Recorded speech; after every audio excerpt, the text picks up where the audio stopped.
नमस्कार. अस्त्र न्यूज नेटवर्कमध्ये आपलं स्वागत.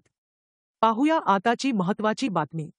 लोकशाहीर अण्णाभाऊ साठे यांच्या साहित्य आणि सामाजिक योगदानाचा गौरव करत त्यांना देशाचा सर्वोच्च नागरी सन्मान भारतरत्न पुरस्काराने सन्मानित करण्यासाठी केंद्र सरकारकडे शिफारस करण्याची मागणी आज महाराष्ट्र विधान परिषदेत आमदार अमित गोरखे यांनी केली.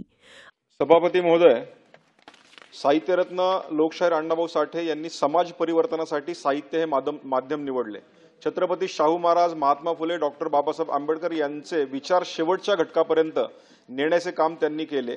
साहित्यरत्न, महाराष्ट्रभूषण आणि लोकशाहीर अशी उपाधी अण्णाभाऊ साठे यांना मिळालेली असून सद्यस्थितीत सुरू असणाऱ्या पावसाळी अधिवेशनामध्ये दोन्ही सभागृहांमध्ये ठराव मंजूर करून भारतरत्न हा सर्वोच्च भारतीय नागरी पुरस्कार बहाल करण्यासाठी केंद्र सरकारकडे शिफारस करण्याबाबत मी पॉइंट ऑफ इन्फॉर्मेशनच्या माध्यमातून सभागृहात मांडत आहे.